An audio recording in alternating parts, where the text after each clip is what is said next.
അപ്പോഴേ നമ്മൾ കടയിലേക്ക് വേണ്ടിയിട്ട് മീനൊക്കെ ഓർഡർ ചെയ്യലാണ്ടത്. ഓർഡർ ചെയ്യാൻ എടുത്തപ്പോൾ ഓർഡർ ചെയ്യുന്ന വെച്ചാൽ ഓൺലൈൻ വഴി അല്ല കേട്ടോ, നമ്മൾ സാധാരണക്കാരുടെ അടുത്തുനിന്ന്. അപ്പോൾ ഓർഡർ ചെയ്യാൻ എടുത്ത സമയത്താണ് പറഞ്ഞത് കടൽ ഞണ്ട് ഫ്രഷ് ഉണ്ട് വേണോന്ന് ചോദിച്ചു. അങ്ങനെ പറഞ്ഞപ്പോൾ ഞാൻ ഓർത്ത് എന്നാൽ പിന്നെ 2 കിലോ എടുക്കാലേന്ന് ഓർത്തിട്ട് 2 കിലോ ഓർഡർ ചെയ്തിട്ടാ. പക്ഷേ ആദ്യമായിട്ട് 2 വർഷമായി കട തുടങ്ങിയിട്ടെങ്കിലും ആദ്യമായിട്ടാണ് നമ്മളിവിടെ ഞണ്ട് റോസ്റ്റ് ഉണ്ടാക്കിയേക്കുന്നത് കേട്ടോ. ഈ ഞണ്ട് കറി ഉണ്ടെങ്കിൽ 2 കറി വേണ്ടാന്ന് പഴമക്കാർ പറയണ വെറുതെ അല്ലടോ, അത്രയും ടേസ്റ്റായിരുന്നു ഈ ഒരു ഞണ്ട് കറിക്ക്. അപ്പം ഞാൻ നോക്കുമ്പോഴേ ചേച്ചി കട്ട് ചെയ്തിട്ടില്ല, ചേച്ചി ക്ലീനാക്കി ഇങ്ങനെ തന്നിട്ടേ ഉള്ളൂ. അപ്പം ഞാനേ ചേച്ചിനോട് പറഞ്ഞു, ചേച്ചി ഇത് ഓരോന്ന് അങ്ങോട്ട് കൊടുത്തിട്ടുണ്ടേ നമുക്ക് മുതലിക്കൂല, ഞാനിതൊന്ന് കട്ട് ചെയ്തെടുക്കാമെന്നും പറഞ്ഞ് ഞാൻ കട്ട് ചെയ്യണേണ്ട. അപ്പം നിങ്ങളെയും കൂടി കാണിച്ചു തരാം. അപ്പം നോക്കുമ്പോൾ എന്താണ് നമ്മൾ കട്ട് ചെയ്യണമെന്നാവൂല. അങ്ങനെ ഞാനിത് മൊത്തത്തിൽ ഇങ്ങനെ കട്ട് ചെയ്ത് അങ്ങോട്ട് എടുത്തിട്ടുണ്ട്. ഇനി ഞാനിത് ഇതിന് വേണ്ട സവാളയും തക്കാളിയും പച്ചമുളകൊക്കെ അങ്ങോട്ട് ക്ലീനാക്കി എടുക്കട്ടെ കേട്ടോ. അപ്പോൾ ഒരു 6 സവാള 2 തക്കാളി പിന്നെ കുറച്ച് പച്ചമുളകൊക്കെയാണ് എടുത്തേക്കണത്. ഇനി ഞാൻ ഒരു മൺചട്ടി അടുപ്പിലോട്ട് കയറ്റി വെച്ചിട്ടുണ്ട് കേട്ടോ. ഇതൊന്ന് ചൂടായി വന്നപ്പോഴേക്കും ഇതിലേക്ക് ആവശ്യത്തിനുള്ള വെളിച്ചെണ്ണയും കൂടി ചേർത്ത് കൊടുത്തിട്ടുണ്ട്. വെളിച്ചെണ്ണയൊക്കെ ഒന്ന് കാഞ്ഞു വരട്ടെ. അതിന് ശേഷം നമ്മൾക്ക് ഒരു 6 സവാള അരിഞ്ഞിട്ടുണ്ടായിരുന്നു ഞാൻ, അത് ഇതിലേക്ക് ചേർത്ത് കൊടുത്തിട്ടുണ്ട്. പിന്നെ ഞാനേ സവാള ഇട്ട് കഴിഞ്ഞാൽ എന്താണെന്നറിയില്ല, എൻ്റെ കൈ നേരെ ഉപ്പിലോട്ട് പോകും. അങ്ങനെ ഞാൻ എന്ത് ചെയ്ത് ആവശ്യത്തിനുള്ള ഉപ്പും ചേർത്ത് കൊടുത്തു. എൻ്റെ വിശ്വാസം എന്താണെന്നറിയോ, ഉപ്പിട്ട് കൊടുത്തിട്ട് പെട്ടെന്ന് സവാള വഴറ്റി കിട്ടുമെന്നാണ്. ആ വിശ്വാസം നിലനിൽക്കട്ടെ എന്ന് വിശ്വസിച്ച് കൊണ്ടിട്ട് ഞാൻ ഈ സവാള നന്നായിട്ടൊന്ന് വഴറ്റിയെടുക്കുന്നുണ്ട്. പിന്നെ എല്ലാവരും ഞണ്ട് വേവിച്ചതിന് ശേഷമാണ് ഇത് മസാല ആക്കണത്. പക്ഷേ എൻ്റെ ഈ ഒരു രീതിയിൽ നിങ്ങൾ ആക്കിയിട്ടില്ലെങ്കിൽ ആക്കി നോക്കൂ, അടിപൊളി ടേസ്റ്റ് ആയിരിക്കും. അതേപോലെ തന്നെ നന്നായിട്ട് മസാലയൊക്കെ പിടിച്ച് കിട്ടും. 2 പണിയൊന്നും എടുക്കേണ്ട ആവശ്യമില്ല. അപ്പം ഞാൻ ഇഞ്ചി വെളുത്തുള്ളി നമുക്ക് പേസ്റ്റ് ഒന്നും ആക്കരുത്, ചതച്ചെടുക്കണം. ഒരു തടം വെളുത്തുള്ളിയും പിന്നെ ഒരു ചെറിയ പീസ് ഇഞ്ചി എടുത്തിട്ടുണ്ട്.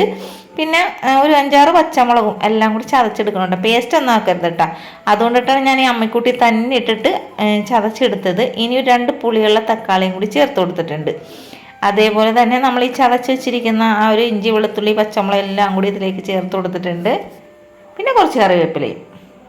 പിന്നെ ഒന്ന് വഴറ്റില്ല തന്നെ കേട്ടോ. അതാ ഈ ഒരു പരുവമാകണ വരെയും നമുക്ക് വഴറ്റി കൊടുക്കാം. ഇനി ഇതിലേക്ക് നമുക്ക് ആവശ്യത്തിനുള്ള പൊടികൾ ചേർത്ത് കൊടുക്കാം.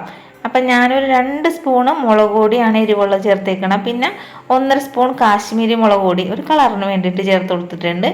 പിന്നെ എന്താണ് 2 സ്പൂണ് മല്ലിപ്പൊടി, 1/2 സ്പൂൺ മഞ്ഞൾപ്പൊടി ഇട്ടിട്ട് തൃപ്തി വന്നില്ല, കുറച്ചും കൂടി മഞ്ഞൾപ്പൊടി ഞാൻ ചേർത്ത് കൊടുത്തിട്ടതിലേക്ക്.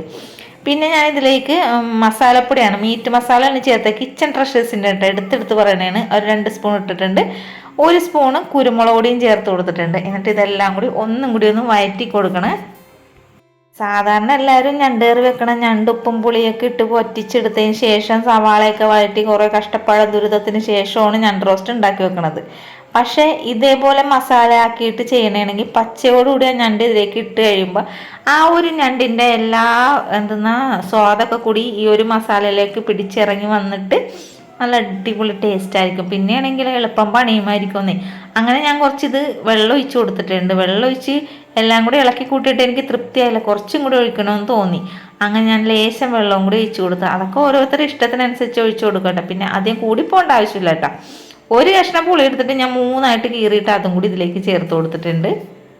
പിന്നെ ഇതെല്ലാം കൂടി ഇളക്കി യോജിപ്പിച്ചതിന് ശേഷം ഞാൻ എന്ത് ചെയ്തെന്നറിയാമോ, നന്നായിട്ടൊന്ന് തിള വന്നതിന് ശേഷം ലോ ഫ്ലെയിമിലിട്ടിട്ടാണ് ഞാൻ പിന്നെ മൂടി വെച്ചിട്ട് ഒന്നും കൂടി വേവിച്ചെടുത്തത്. അങ്ങനെ ചെയ്യണമെങ്കിൽ കറികൾക്ക് നല്ല ടേസ്റ്റ് ആയിരിക്കും കേട്ടോ.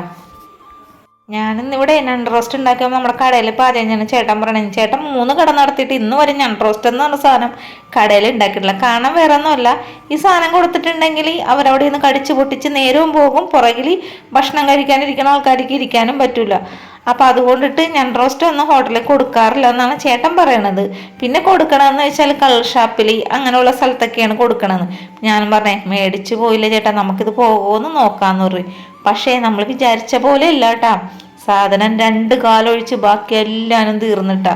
എല്ലാവർക്കും ഇഷ്ടപ്പെട്ടു. പക്ഷെ എന്താണെന്നറിയാമോ, കുറേ നേരം പിടിച്ച്. ഞാനപ്പം എന്തിനാ തിരക്കില്ലാത്ത സമയം നോക്കി ഞണ്ട് റോസ്റ്റ് ഉണ്ടെന്ന് പറയും. പക്ഷേ എല്ലാവരും വാങ്ങിച്ച് തീർന്നിട്ട സാധനം. അടിപൊളി ടേസ്റ്റായിരുന്നു സാധനത്തിന്. പക്ഷേ ഞാൻ വേറൊരു കാര്യം പറയട്ടെ, ഇന്നത്തോടു കൂടി ഞാൻ ഞണ്ട് റോസ്റ്റ് കടയിൽ ഉണ്ടാക്കണം നിർത്തിയേട്ടാ. അപ്പം അടുത്ത വീഡിയോ ഇട്ട് കാണാം.